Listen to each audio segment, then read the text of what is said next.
আমাৰ ৭৫তম গণৰাজ্য দিৱস আমি সকলোৱে উদযাপন কৰিছোঁ আৰু এইখিনি সময়তে আমাৰ মুখ্যমন্ত্ৰীয়ে কেইটামান বিভ্ৰান্তিকৰ কথা ডক্টৰ বাবা সাহেব আম্বেদকাৰ সম্পৰ্কে ডিব্ৰুগড়ৰ পৰা কৈছে।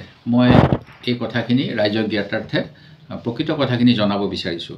প্ৰথম কথা হ'ল যি সংবিধান সভা হৈছিল এই সংবিধান সভালৈ বাবা সাহেব আম্বেদকাৰ প্ৰথম অৱস্থাত বেংগল এছেম্বলিৰ পৰা নিৰ্বাচিত হৈছিল। পৰৱৰ্তী সময়ত দেশ বিভাজন হোৱাৰ ফলত যিটো সমষ্টিৰ পৰা আম্বেদকাৰ ডাঙৰীয়া নিৰ্বাচিত হৈছিল সেই সমষ্টি পাকিস্তানলৈ গুচি গ'ল।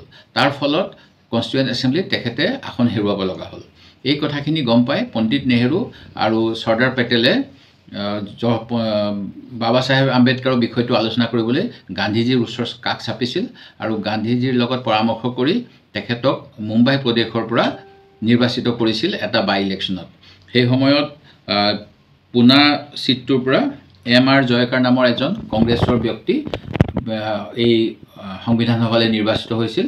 তেখেতক পদত্যাগ কৰা সংবিধান প্ৰণয়ন কৰিবলৈ হোৱা যি সংবিধানৰ খচৰা সভা তাৰ বাবে পণ্ডিত জৱাহৰলাল নেহৰুৱে তাৰ সভাপতিত্ব কৰিবলৈ ডক্টৰ বাবা সাহেব আম্বেদকাৰৰ নামটো প্ৰস্তাৱ কৰিছিল। আৰু বাবা সাহেব আম্বেদকাৰ ডাঙৰীয়া যদিও কংগ্ৰেছৰ লগত খুব জড়িত নাছিল তথাপিতো পণ্ডিত নেহৰুৱে প্ৰস্তাৱ কৰিছিল যে তেখেতে আমাৰ সংবিধান সভাৰ চেয়াৰমেন হ'ব লাগে।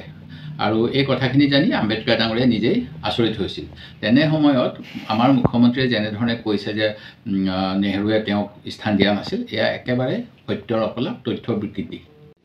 আমাৰ ৭৫তম গণৰাজ্য দিৱস আমি সকলোৱে উদযাপন কৰিছোঁ আৰু এইখিনি সময়তে আমাৰ মুখ্যমন্ত্ৰীয়ে কেইটামান বিভ্ৰান্তিকৰ কথা ডক্টৰ বাবা সাহেব আম্বেদকাৰ সম্পৰ্কে ডিব্ৰুগড়ৰ পৰা কৈছে। মই এই কথাখিনি ৰাইজক জ্ঞাতাৰ্থে প্ৰকৃত কথাখিনি জনাব বিচাৰিছোঁ। প্ৰথম কথা হ'ল যি সংবিধান সভা হৈছিল এই সংবিধান সভালৈ বাবা সাহেব আম্বেদকাৰ প্ৰথম অৱস্থাত বেংগল এছেম্বলিৰ পৰা নিৰ্বাচিত হৈছিল। পৰৱৰ্তী সময়ত দেশ বিভাজন হোৱাৰ ফলত যিটো সমষ্টিৰ পৰা আম্বেদকাৰ ডাঙৰীয়া নিৰ্বাচিত হৈছিল সেই সমষ্টি পাকিস্তানলৈ গুচি গ'ল। তাৰ ফলত কনষ্টিটুৱেণ্ট এছেম্বলিত তেখেতে আসন হেৰুৱাব লগা হ'ল।